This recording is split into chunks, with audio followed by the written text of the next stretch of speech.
Assalamualaikum warahmatullahi wabarakatuh. Perkenalkan, nama saya Devi Paula Agustin. Saya kuliah di Politeknik Negeri Medan, jurusan Administrasi Niaga, Prodi Administrasi Bisnis. Nah, tujuan saya di sini yaitu untuk memberikan sedikit materi yang bisa kita jadikan pengetahuan baru buat kita. Materi yang akan saya bahas di sini yaitu tentang permintaan, penawaran, dan keseimbangan pasar. Yang pertama yang akan kita bahas yaitu tentang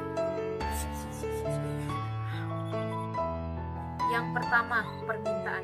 Permintaan adalah sejumlah barang dan jasa yang diinginkan untuk dibeli untuk memenuhi kebutuhan pada berbagai tingkat harga dan waktu tertentu di pasar. Dan di permintaan ini ada hukumnya. Hukum permintaan bunyinya yaitu makin rendah harga suatu barang, maka makin banyak pula permintaan terhadap barang tersebut. Sebaliknya, makin tinggi harga suatu barang, maka makin rendah permintaan terhadap barang tersebut. Contohnya, kita lihat harga cabai di pasar. Harga normal yaitu 50.000 per kilonya.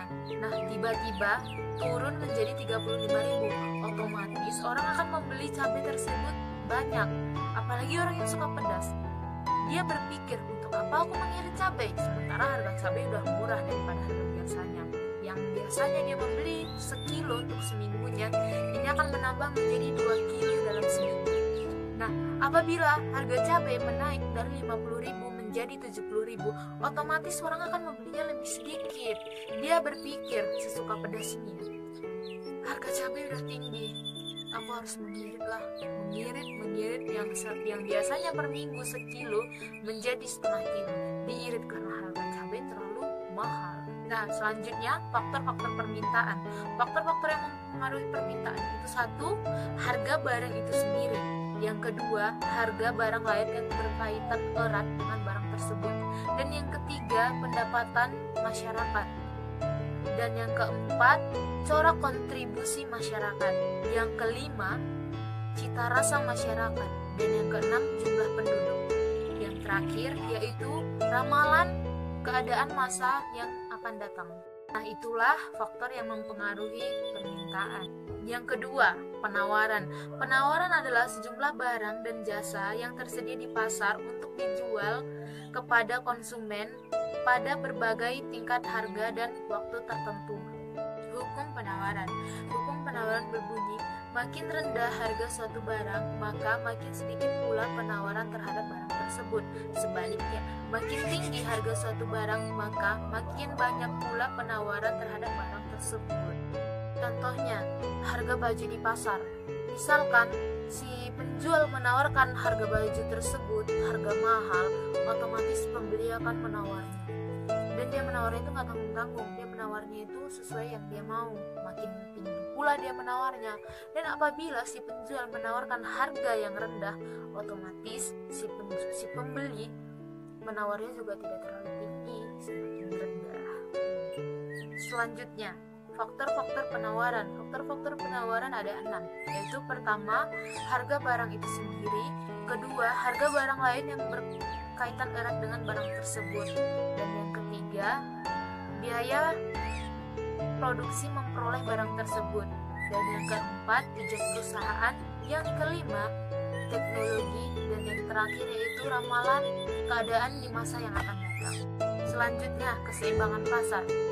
Keseimbangan pasar merupakan kondisi di mana jumlah barang yang diminta sama dengan jumlah barang yang ditawarkan pada berbagai tingkat harga dan waktu tertentu.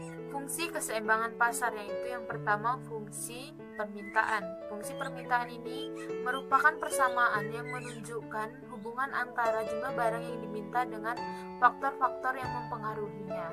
Yang kedua, fungsi penawaran.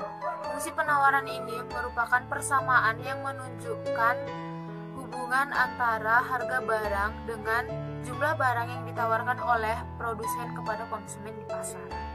Selanjutnya, proses terbentuknya keseimbangan pasar. Bagaimana sih proses terbentuknya keseimbangan pasar tersebut? Yaitu dengan proses tawar-menawar harga yang bertujuan untuk mendapatkan kesepakatan harga antara si penjual dengan si pembeli. Pada dasarnya, setiap orang melakukan peran ekonominya dengan baik, yaitu seperti si produsen. Produsen menginginkan keuntungan yang sangat besar dengan memberikan harga yang sangat tinggi. Nah, sebaliknya dengan si konsumen menginginkan harga yang sangat rendah namun kenikmatannya sangat maksimum. Nah, apabila semua itu terjadi, keegoisan itu tetap terjadi, maka keseimbangan pasar tidak akan terbentuk. Maka dari situlah terjadi proses tawar-menawar supaya terbentuknya keseimbangan pasar. Oke, setelah permintaan dengan penawaran seimbang, maka terjadilah keseimbangan pasar. Mungkin cukup sekian materi yang bisa saya sampaikan. Apabila ada kesalahan, saya mohon maaf yang sebesar-besarnya. Saya akhiri dengan wabillahi taufiq wal hidayah. Wassalamualaikum warahmatullahi wabarakatuh.